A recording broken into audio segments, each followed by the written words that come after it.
Why did the instructors keep glancing at lane 6? Like they'd seen a ghost? Jake Monroe didn't look like someone who would rewrite military history. At 5'9", with a secondhand pair of boots and a face that still hadn't lost its boyhood softness, he seemed more like a farmhand who got on the wrong bus than a future legend. When he arrived at Fort Benning, duffel over his shoulder, sweat soaked into the seams of his shirt, no one noticed. Not the drill sergeants barking into recruits' faces, not the kids trying to look hard, puffing up their chests and faking toughness like it was currency. Jake just existed, quiet, low to the ground, like fog before dawn.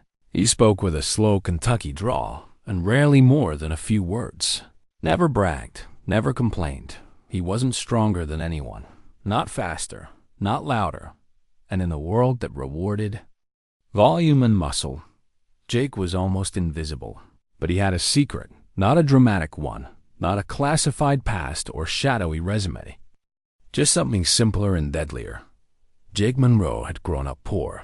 Backwoods poor, no cable, no internet, sometimes no power. But they had a rifle, an old, beat-up 308 his grandfather left behind, slung above the fireplace like a promise. Jake learned to shoot before he could shave, not for fun, not for trophies, for food, one shot, one clean kill. Anything less meant wasted meat, and wasted meat meant hunger. In the hills outside Pikeville, survival didn't care about style, only results. He never told anyone, not when a bunkmate bragged about Montana elk hunts, not when someone else swore they hit a coyote at 1,000 yards. Jake just nodded, said nothing, listened, waited. When weapons training began, something shifted. The first time he picked up his M4, he handled it like it was born in his hands. Not flashy, not fancy. Just right. At the range, recruits lined up like domino shoulders tense. Hearts racing, some muttering prayers, targets set at 100, 200, 300 yards. Most scattered rounds around the silhouettes. A few got decent groupings. Then came Jake. First shot center. Mass, second same, third bullseye, 10 rounds, 10 hits, all clean, all precise. The range instructor leaned into his binoculars, frowned, called over another. Lane 6, he muttered. Watch this kid. They thought it was luck, maybe a fluke, but Jake kept hitting. Over and over, same breath control, same timing, like he wasn't aiming. He was listening to something only he could hear. That night, while the others laughed in the barracks, playing cards and razzing each other about sore muscles and missed shots, Jake sat on his bunk, alone, quietly disassembling and reassembling his rifle with a kind of devotion that looked more like prayer. He wasn't training to impress anyone.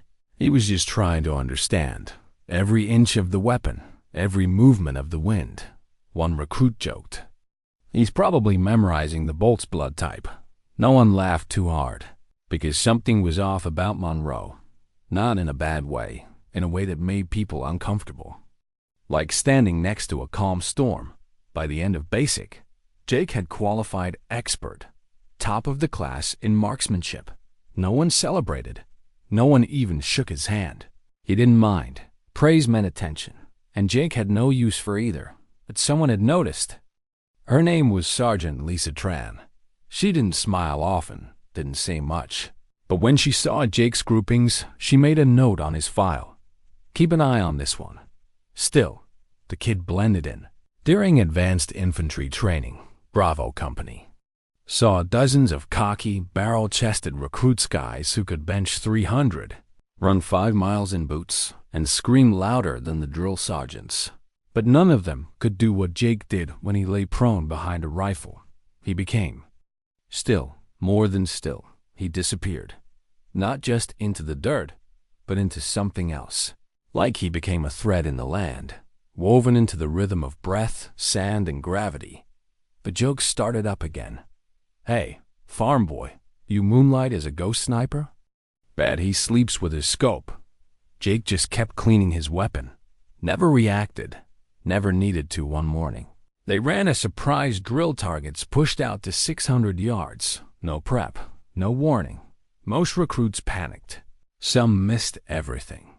One guy landed 5 shots. Jake hit all 10. Tram watched from a distance. Arms crossed. She didn't clap, didn't smile, just nodded once. Later that day, she approached him in the mess hall.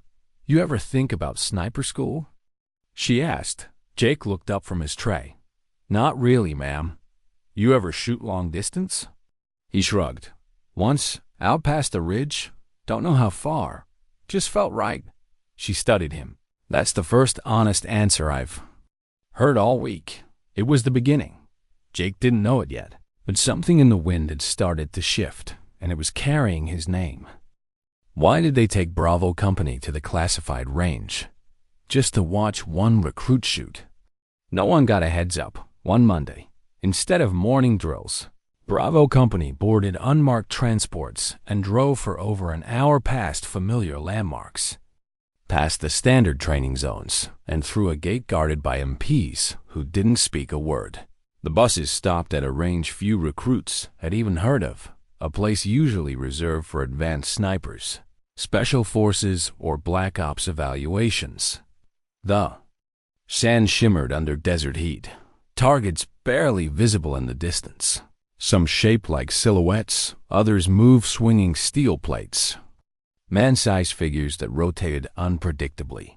At the very edge of the field stood a row of low black markers, almost like shadows against the earth.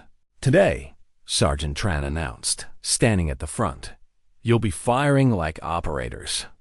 No warm-ups, no tech, just your training, your eyes, and your instincts." Grumbles, smirks, a few nervous glances. Jake didn't react. Just scanned the field like he was looking for something no one else saw. The drill instructors walked the line. Standard M4S. Standard ammo. No scopes beyond regulation. They paired shooters with spotters. But Jake refused one. "Don't need one," he said simply. No one pressed. The first few recruits missed most of their shots. A few landed hits at mid-range. One guy clipped a target at 600 yards and celebrated like he won a medal. Then came Monroe. He stepped up alone, laid prone, pressed his cheek to the stock like it was second nature. Sergeant Tran didn't breathe. A gust swept across the field. The wind was erratic today, shifting every few seconds. Most shooters complained. Jake didn't. He waited, not for it to pass, for it to reveal something, then crack. The first shot rang out, hit, clean. Second, hit. Third, hit. No misses, no adjustments. 10 rounds, 10 kills. The furthest target, 880 yards, fell with a faint metallic ping that echoed like a warning bell. And that was the moment it stopped being just training. Even instructors from other companies leaned in, whispering under breath, "Is this kid real?" "He's not shooting, he's reading." Tran scribbled something in her notebook, but inside, she already knew. Jake Monroe wasn't aiming to impress. He was just being himself. That night, back in the barracks, the jokes started up again, but they sounded different now. "Monroe, you hit that gnat at 900 yards? Bet he's got night vision in his blood." Jake didn't laugh, just kept polishing his rifle. Same rhythm, same silence, but Tran had already filed a report. And that report had already landed on a desk 3 levels above her. The next morning, General Nathaniel Redford read Jake's name for the first time. It sat near the bottom of the roster for the upcoming Elite Long Range Challenge, a name no E1 recruit had ever appeared on. Redford frowned. "Why is there a trainee on this list?" he asked. His aide adjusted his tablet. "Submitted as a wild card by Sergeant Tran. She said he's worth seeing." Redford leaned back in his chair. "You know how far the current record is?" "Yes, sir. 2,700 yards. Still yours." The general nodded slowly. "Only legends hit that far," he said. Then tapped Jake's name once. "Let's see if the kid even makes it past round 1. The Elite Long Range Challenge wasn't just a competition. It was mythology, held once a year at a classified range in the Mojave. It invited only the best decorated snipers, special operations legends, foreign allies with confirmed kills in hostile zones. This year, 42 shooters made the cut. Jake was number 42, lowest ranked. No combat time, no unit citations, no accolades, just one clean record, and a reputation that had started to move faster. Then rumor, when he arrived, the sun was already brutal. He wore his same fatigues, no custom kit, no fancy optics, just a canvas bag, a worn rifle, and eyes that never seemed to rush. Others laughed. Monroe? The rookie? Bet he brought blanks. He's probably here to clean the range afterward. Jake heard none of it, or if he did, he didn't show it. He stood quietly near the perimeter fence, watching the wind tug at the sand, watching how the horizon shimmered and changed every few seconds, listening. That's what he did best. He listened. General Redford arrived at noon. No uniform, just tactical wear and presence.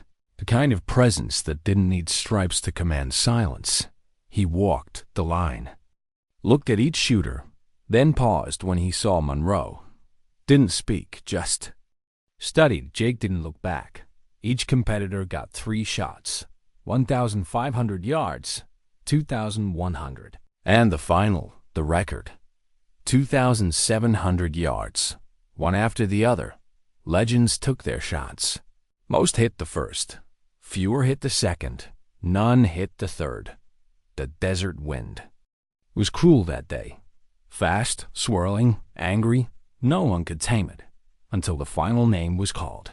Number 42, Private Jake Monroe. He stepped forward, alone, laid prone. The range officer called the first target. Jake didn't flinch, crack, hit, second target. He adjusted one click. Crack, murmurs started. Then came the final target. 2,710 yards. No one had touched it. Redford leaned forward, arms crossed, expectant, but calm. Jake didn't shoot. Not yet. He adjusted his grip, checked the barrel heat with the back of his hand, watched the sand shift, then he breathed. Crack. The shot rang out. 4 seconds. 5. Silence. Then ping. Center mass. Confirmed. Redford's head snapped toward the sound. His aide choked. Direct hit. Confirmed. And in that moment, something cracked. Not in the sky, not in the earth, but in the myth.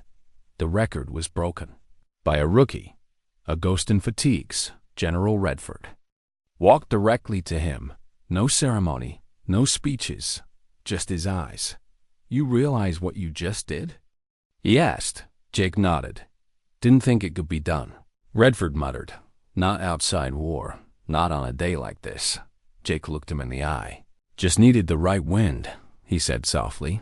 Redford blinked. Then, in front of every sniper, every officer, every camera on the field, he raised his hand and saluted the rookie. The range fell quiet. Somewhere in the Mojave, under the blistering sun, a new legend had been born.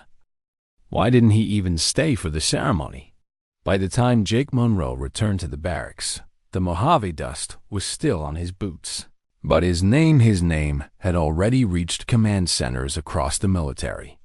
Screenshots of the confirmed shot were circulating like wildfire. Phone calls, whispered conversations. Even rival branches had taken notice. A private, not even a sniper, not even deployed, breaking a record most believed unbreakable. But Jake didn't care. He walked past the media officers waiting by the admin building, ignored the line of soldiers, hoping to ask about his scope, his trigger pull, his breathing technique. He bypassed the temporary podium they built near the range, straight into the equipment tent, broke down his rifle, cleaned it slowly, silently, then climbed into his bunk and closed his eyes like it was any other Tuesday. Sergeant Tran found him hours later, alone again, wiping down the barrel with the same quiet rhythm. You know, she said, arms crossed, you just became the most talked about shooter in the Army. Jake didn't look up. That a good thing? Tran smirked. Depends who's asking. Command was already drawing up fast-track paperwork sniper school. SOCOM evaluations, special unit invites. A private usually waited years for that kind of attention. Monroe was skipping rungs, no one even knew existed. She handed him a manila envelope. They want you in Virginia for advanced doctrine assessment. They're calling you, and I'm not making this up. The anomaly. Jake didn't open the envelope. He just looked up, calm and unwavering. Don't need medals. Tran raised an eyebrow. Then what do you need? Time, he said. I want to learn more. She blinked. You just broke the range record. Jake nodded. A rifle's like a horse. You don't stop learning after your first ride. Tran stared at him, then nodded with something close to respect. She understood. He wasn't chasing legacy. He was chasing mastery. Back at headquarters, General Redford couldn't stop thinking about the shot. It wasn't just a hit. It was the way Jake had hit it. The pause, the awareness, the calm execution under pressure. He'd seen elite snipers fold under easier conditions. This wasn't just talent. It was something more dangerous. Instinct fused with science. He called his aide into the office. What's Monroe's background? The aide pulled up a file on a tablet. Rural Kentucky. No formal shooting experience. No competitions. No hunting license on file. Scored average on PT. Nothing exceptional on record until marksmanship. Redford frowned. Any indication of prior training? None, sir. No registered ranges near his home. Nothing shows up in civilian databases. The general rubbed his chin. So where the hell did he learn to shoot like that? The aide hesitated. He told an instructor once. He just watches the wind. Redford sat back, eyes narrowed. Get me Sergeant Tran, he said. Off the record. Jake was summoned to a private observation tower near the edge of the Mojave. No cameras, no reporters, just Tran and Redford. The general wore a tan windbreaker. No rank displayed. Just mirrored sunglasses and quiet authority. He extended a hand. Private Monroe. Jake shook it. Firm, respectful. I don't want ceremony, Redford said. I want understanding. He gestured to a table. Explain that shot. Every variable, Jake exhaled. Measured wind drift from the sand. Barrel temp, I knew it had risen about 10 degrees.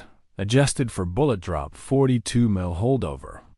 Sun was at 2 o'clock, so I shifted right 3. Waited for a 4-second lull. Redford blinked. That's beyond advanced. Jake simply nodded. The general studied him for a moment. Who taught you that? No one, sir, Jake said. I just listen. To what? Jake looked out over the desert. The silence, the shimmer, the whisper of dust and wind. To the earth. Redford didn't speak for a long time. Then finally, why not accept the sniper school slot? Jake looked back. Because I want to learn slow, not skip steps. The general smiled faintly. You just humbled half the army, he said, and you're worried about rushing. Jake's expression didn't change. A rush shooter forgets the target. Later that evening, as the sun slipped behind the dunes, Redford stood before a group of senior instructors and trainers. I want Monroe given instructor access. One major raised a brow. Sir, he's a private. Redford didn't flinch. I don't care if he's a janitor. That kid speaks the language of steel and stillness. Others can teach range theory. He teaches instinct. No one argued. By week's end, Jake was walking the firing line at Bravo Company. Not as a recruit, as a guide. He didn't bark orders, didn't lecture. He watched each trainee, adjusted grips, corrected breath patterns, taught them how to wait, how to listen, how to let the rifle decide when the moment was right. The barracks whispered his name now, not with jokes, with reverence. Jake Monroe, the rookie who outshot legends. And he hadn't even started yet. The Mojave heat was merciless. Dust curled off the range like steam from boiling metal. Even seasoned shooters second-guessed their instincts in conditions like this. Perfect for the next test, a live-edge standoff. No. Spotters? No laser rangefinders, no help. Just the shooter, the weapon, the wind and the unknown. Jake's name was first on the roster this time. Not by mistake, by intention. He stepped up to the line, laid prone, waited. General Redford stood in the shaded tent beside Tran, watching. "He's good," Redford murmured. "But is he consistent?" Tran didn't blink. "He's not just consistent, he's deliberate." 15 of the Army's best marksmen had tried and failed to hit 4 targets hidden across a 2,600-yard field. Each got 1 chance per target. No retries, missed 2, and "You're out." 4 had gone. 2 made it past the 3rd target. None had hit the last. Jake adjusted his scope. Watched the dust devils twist across the horizon. Target 1, 820 yards. Crack, ding, bullseye. Target 2, 1,320. Crack, ding, 2 for 2. Target 3, 1,960. Gusts hitting 10 miles per hour. Crack. Ding, barely audible, but confirmed. Now came the killer. Target 4, 2,610 yards. Half hidden behind a rusted Jeep, distorted by heat shimmer. The one that had broken everyone? Jake didn't shoot. Not yet. 1 minute passed. Then 2. The entire range. Held its breath. Then crack. 4 seconds, 5 ping confirmed. Perfect run. Even the veterans applauded. Redford stared across the sand. "I've seen combat snipers break under this pressure." Tran nodded. "He's not breaking records, sir." She smiled. "He's rewriting them." Why did General Redford request a live-op scenario? With no support, no cameras, and only 1 private in charge. 3 days after Jake's flawless standoff, Redford called a closed meeting. Just him, Sergeant Tran, and 2 men in plainclothes Dodd. Advisors with DARPA-level clearance, the kind of guys who didn't salute. The kind of guys who used words like doctrine evolution and environmental cognition. They weren't here for Jake Monroe's record-breaking shot. They were here because they didn't believe it could happen, unless something more was going on. Redford pulled up the feed from the last range cam. Jake's final shot. Frame by frame, the wind, the dust pattern. The moment the vulture veered left overhead, an indicator no computer model had picked up. Redford leaned in. This wasn't luck. This wasn't even just instinct. He's reading terrain the way most read maps. The DARPA rep cleared his throat. "So, you want to test him?" Redford nodded. "I want to unbox him." Tran raised an eyebrow. "You want to simulate chaos?" "No," Redford replied.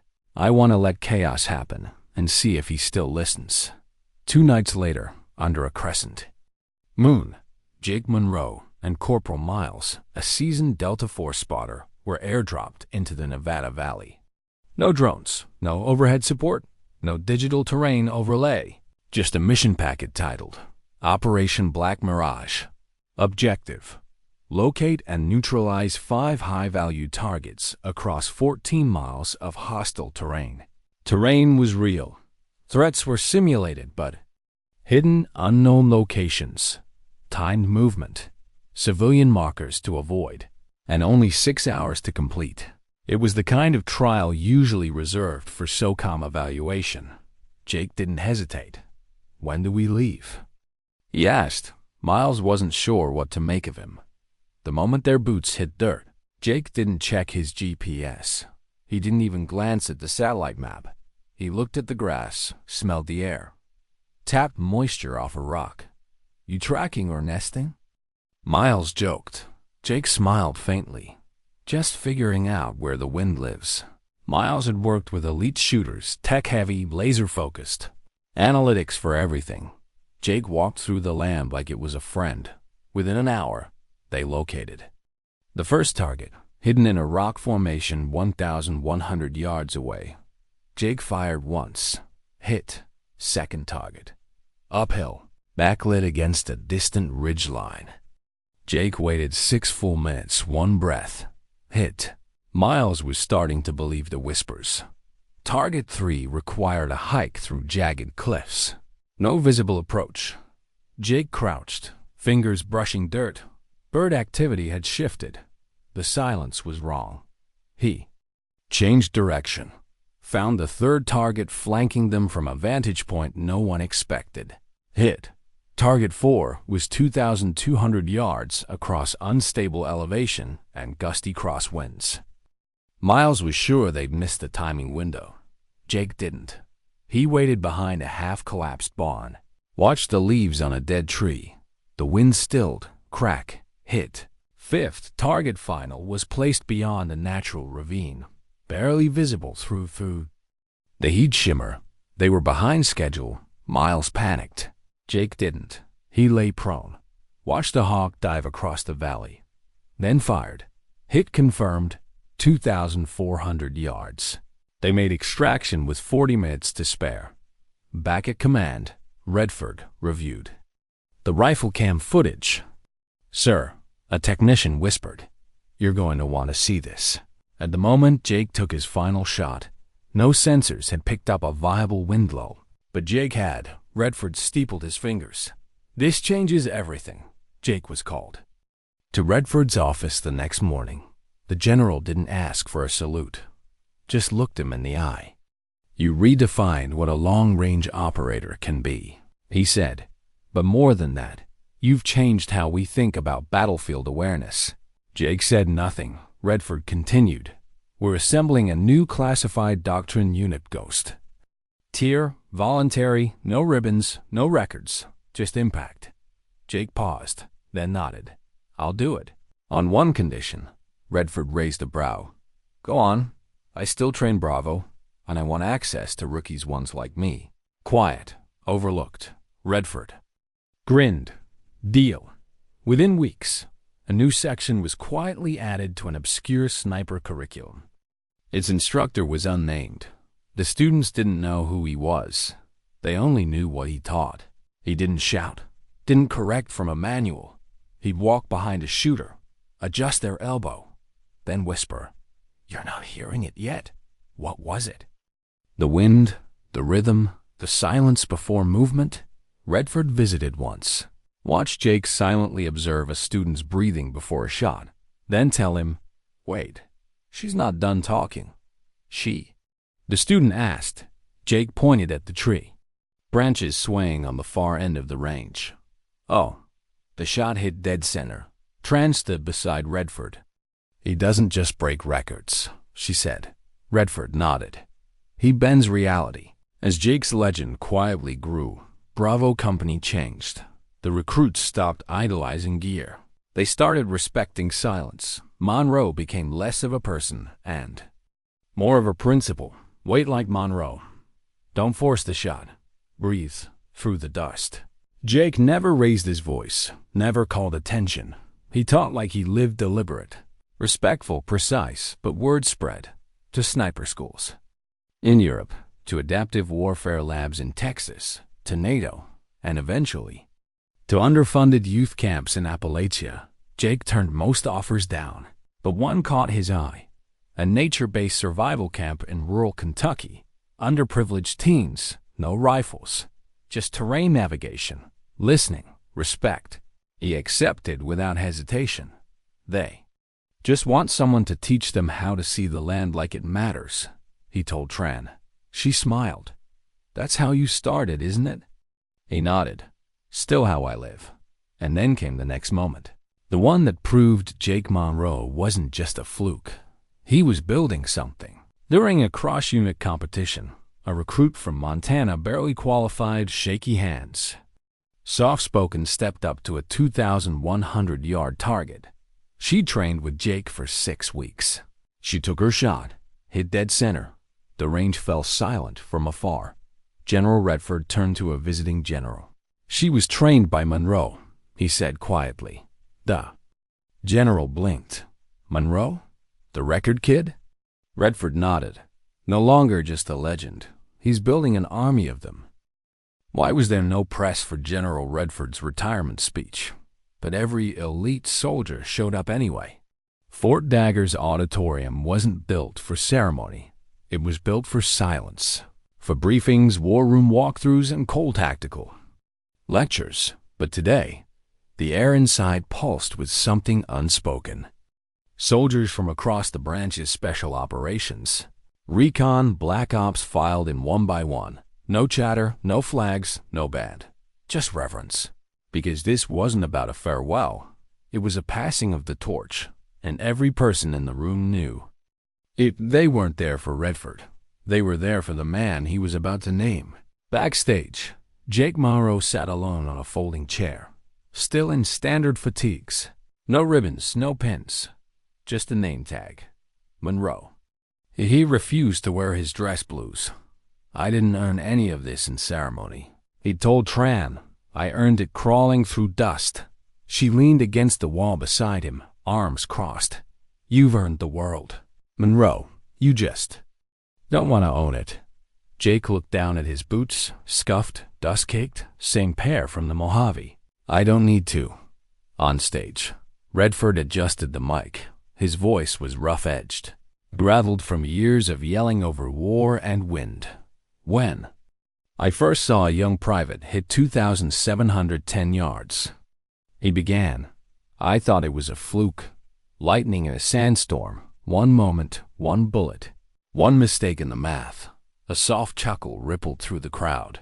But then I watched, I listened, and I learned that lightning doesn't always roar sometimes. It whispers. He paused. Let the room breathe. There are soldiers who shoot well. There are leaders who lead well. But rarely do you find someone who changes how we understand war itself. He looked toward the bird wings, Private First Class Jake Monroe. Come up here. There was no cheering, just a stillness that felt deeper than applause. Jake stepped into the light like he always did, without swagger, without pride, just precision, just presence. He didn't wave. He didn't nod. He stood beside. Redford, like the wind, had carried him there, and maybe it had. Redford turned to him. Monroe didn't ask to be recognized. He never tried to outshine legends. He looked back at the crowd, but he redefined what a legend is. The pause was surgical. That record-breaking shot? Redford continued. Not his greatest achievement. Heads tilted, eyebrows raised. No. Redford said, his true achievement is every soldier who now believes in their silence. Every sniper who understands the patience isn't delay, it's timing. Every squad who sees nature not as backdrop, but as strategy. He turned fully to Jake now. I won't promote you. The room tensed. I won't medal you. A pause. I will honor you. He raised his hand and saluted. Jake hesitated, then returned it, and every soldier in the room stood with him, no clapping, just standing, because some legends don't rise. They emerge. Weeks later, Jake returned home. Not as a hero, not as a symbol, as a volunteer. Mr. Jake. They called him at the rural youth camp. He taught the kids how to move through the woods without startling the birds, how to walk with the land, not against it, how to know when not to take the shot, because stillness was often more powerful than precision. He was happy, not for the recognition, but because someone else was listening. Back at Fort Dagger, instructors whispered his name, but not to boast. To remind, do it like Monroe. Breathe through the dust. Wait until the shot has you. That's what Jake taught. Not how to aim, how to feel. He never rushed, never forced, just waited until the wind spoke. A year passed, and then one day, a headline lit up military channels across continents. Army Specialist Donna Clean hits 2,800 yards, shatters Monroe's record. Reporters scrambled for statements. The Pentagon prepped a press release, and somewhere in the Mojave, Jake was loading ammo onto a flatbed truck. A journalist caught up with him outside the tent. Specialist Clean just beat your record. Do you have a response? Jake looked up. Calm. Still. He said 5 words. I always knew she would. Then turned back to his rifle. No jealousy, no surprise. Just a man who understood. True legacy isn't the shot you take. It's the ones you help others believe they can. later. That year, the Army quietly renamed the elite marksman range. It was no longer Silverhawk. It became the Jake Monroe Institute of Adaptive Warfare. No photo, no statue, just a metal plaque underneath. Engraved in steel. Legends aren't loud. They're accurate. One afternoon, a group of new cadets stood outside the gate. A young recruit, barely old enough to vote, pointed at the plaque. Who was Monroe? She asked. The instructor smiled. You'll know by the time you leave. She blinked. Is he the guy who hit 2,710 yards? The instructor chuckled. No, he said. He's the one who made sure others could hit even farther. Why were generals whispering his name in strategy meetings? Yet he still cleaned his own rifle alone.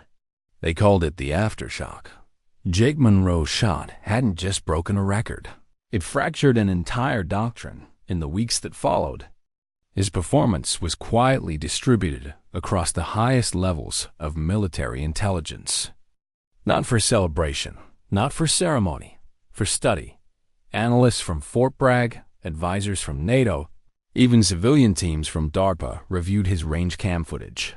One 3-star general reportedly paused a battlefield readiness briefing mid-sentence and asked, "Who the hell is Private Monroe and how did he do this without tech?" There were no answers, only data and silence, because Jake hadn't used a laser. No weather flag, no advanced sensor, just a gut instinct sharpened by the earth itself. General Redford took the calls, dozens of them, from joint command centers, advanced training facilities, and think tanks. They all wanted the same thing. Can we study him? Redford's answer was always the same. No. He wasn't interested in turning Jake into a test object. He'd seen what happened when talent was dissected, poked, and stripped for parts. Jake wasn't a lab rat. He was a language, and languages, and meant to be spoken, not dissected. Meanwhile, Jake had returned to Bravo Company. Morning drills, barracks cleanup, helping recruits sight their scopes. Others would have paraded down command hallways by now, pushed for rank, chased recognition. Not Monroe. He still polished his rifle in silence, still sat alone during mess, still kept his boots clean and his breath cleaner. But there was a difference now. How people looked at him. Officers lowered their voices when he passed. New recruits straightened their posture. Even seasoned instructors paused, just slightly, when he offered a correction. But Redford hadn't forgotten what he saw on that range. It wasn't just the hit, it was the feel behind it. A timing even the best shooters in the world couldn't replicate. It haunted him and it inspired him, so he did something no one expected. He bent protocol and requested a classified live tactical test, not to measure Jake against targets, but against chaos. The planning began behind closed doors. A private room. Digital maps of a canyon valley in Nevada. A simulated battlefield with unpredictable weather, hidden hostiles, and zero margin for error. No cameras, no audience. Just Jake, Sergeant Tran, and Redford himself. Redford spoke first. Private Monroe, we're putting together a live-fire training op. One with multiple variables, no fixed positions, and civilian decoys. Jake stood quietly, real. Terrain, simulated threats, no real bullets, but the pressure will be. Jake nodded. You want me to take the shot? No, Redford said. We want you to run the op. Jake blinked. Sir, you'll lead a 2-man recon team. Identify targets, coordinate neutralization. Extract under time. Tran slid a folder across the table. Operation Black Mirage didn't flinch. When do we leave? They landed under cover of night.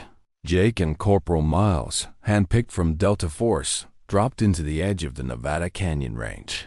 The air was dry, cold, the kind that bit at your lungs if you breathed too fast. Their equipment was basic. Standard issue, no special kits, no satellite comms. Just rifles, earpieces, and terrain. Miles checked the packet. 5 targets, 14 miles. Civilian indicators in play, 6-hour window. No safety net. He looked at Jake. You ever run a lev-up scenario? Jake crouched and ran a hand through the dust. Nope. You nervous? Jake looked at the stars. Not yet.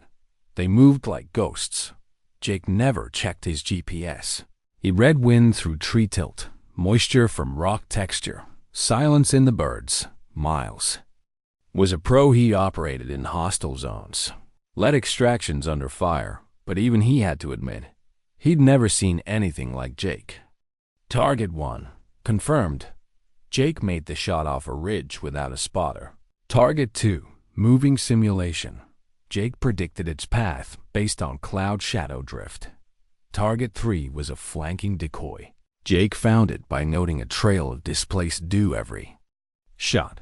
Single fire, no correction. All hits by hour 4. They were already at extraction range, but target 5 was missing. They had 22 minutes left. Jake stopped, knelt, closed his eyes, then turned.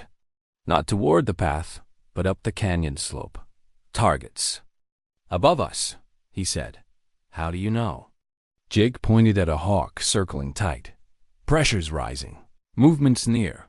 They climbed fast, found the 5th target behind a cluster of brush, hidden under partial camo netting. Jake didn't aim immediately. He watched, waited, then fired. Hit. Exfil. Confirmed. 5 for 5, 40 minutes ahead of schedule. At command. Redford stood behind a monitor.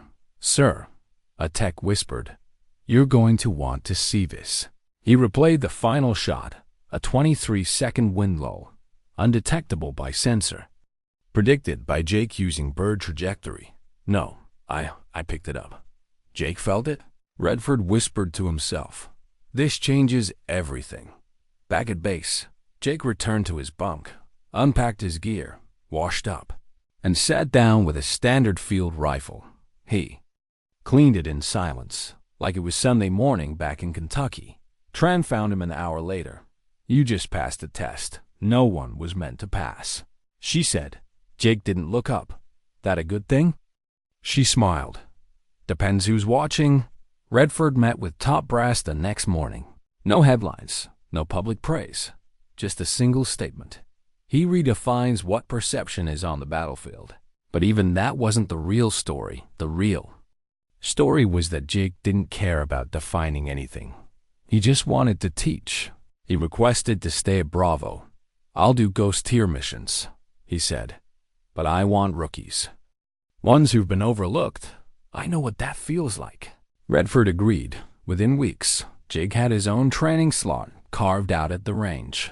No signage, no ranks, no ceremony, just shooters and the wind. Why were elite instructors rewriting their courses based on a private's whispers at the firing line? It didn't happen with orders. It happened with observation, one by one, across Fort Dagger. Instructors began tweaking their routines, fewer lectures, more silence. Recruits were told not to rely on flags or instruments, but on shadows, animal movement, the feel of dirt under their boots, the way the air changed right before the wind shifted. They didn't know where it came from, but they knew who had taught. At Monroe, Jake didn't command attention. He drew it slowly, like gravity. He taught only those who show patience. He'd correct your breath before your trigger pull. He'd reposition your knee before you even noticed it was off. And, if you asked too many questions too fast, he'd say only, the shot's not here yet. Then walk away. A new doctrine started forming. Unofficial at first. Passed from instructor to instructor like code words. Breathe through the dust. The earth moves first than you. Don't chase the shot. Wait for it to come back. Sniper course in Texas adjusted their curriculum to include environmental rhythm analysis. A recon team in Alaska logged field reports stating Monroe's methods reduced miss rates by 30%. One commander even described it as a philosophy, not a skill set. General Redford stood on the rooftop of Fort Dagger's command building one night, watching Jake walk the range under a desert moon. A student had just missed a long shot. Jake didn't scold. He waited, then whispered something. The student nodded, waited 6 minutes. Then fired, ping, clean hit. Tran stood beside Redford, sipping black coffee. He doesn't just train shooters, she said. He untrains fear. Redford chuckled. You ever think, he said, that legends don't always roar? Tran looked at him. They don't need to. A few weeks later, Redford handed over a file. A sealed directive inside. A plan for Jake to quietly begin command influence. No spotlight, no promotion. Just mentorship, across units, across generations. Let him lead like he lives, Redford said. In the shadows, during a night shoot on the edge of the Mojave, Jake lay flat in the dust, motionless. 15 new recruits watched him. One corporal from Detroit, loud, restless, asked afterward, Sir, why didn't you shoot earlier? You had the line. Jake looked up, calm, still. I had the line, he said. But the shot didn't have me yet. The words made no sense, until the instructors broke it down. The dust hadn't fully settled from a nearby step. A microgust was forming. The sunlight hadn't reached the correct angle for a cross-shadow read. He hadn't guessed the perfect moment. He'd known it. They started calling him the wind reader, not out of awe, out of trust. Because even when his voice was soft, it carried the kind of weight you didn't argue with, the kind of clarity that couldn't be taught, only passed down.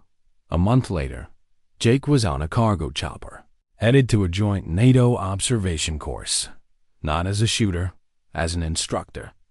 A private first-class teaching captain's. Redford watched the chopper lift off from the tarmac. The wind kicked up. A dust trail curled across the runway. Beside him, Tran folded her arms. You ever think, she asked, that Monroe's not just shaping doctrine? Redford gave a tired smile. I used to think war made legends, he said. Now I think some legends just walk in quietly, make one perfect shot, and never need to talk about it again. Jake returned weeks later with a stack of unopened invitations. Sniper schools in Poland, combat symposiums in Norway, rifle labs in Arizona. He turned most of them down, but one made him pause. A rural community camp in the Appalachians for kids with no structure, no training, just curiosity. They didn't want him to teach them how to kill. They wanted him to teach them how to see. He said yes. Why that one? Tran asked. Jake smiled. They just want to learn how to listen to the land. She nodded. That's how you started, isn't it? He didn't answer. He didn't need to. That winter, Bravo Company entered a multi-unit competition at Silver Hawk Range. Jake didn't compete. He stood behind the line, clipboard in hand, coaching a nervous 19-year-old girl from Montana. A few weeks earlier, she couldn't hold a grouping at 300 yards. Today, she hit the 2,100-yard plate. Dead center, the crowd fell silent. Redford, watching from a distance, leaned toward a visiting general. She was trained by Monroe, he said. Quietly, the general raised an eyebrow. Monroe? That's the range record kid, right? Redford nodded. No longer just a legend. He looked at the setting sun behind the mountains. The wind slowing to a hush. He's building an army of them. Why was there no applause when a legend was honored? The auditorium at Fort Dagger filled slowly. No press, no social media, just soldiers. Some wore dress uniforms. Others came in field fatigues, boots still caked in range dust. They sat quietly, elite. Operators, instructors from sniper schools, decorated veterans, all waiting, but not for a speech. They were waiting for a moment, for a name. General Redford stood behind the curtain. Tran beside him. It was his retirement ceremony, but no one cared about his medals. They were here to see what he would say next, to see who he would name. Redford adjusted his collar. His hands trembled, just slightly. Funny, he muttered. I've been in the Army 40 years, fought across 3 continents, but I've never been nervous like this.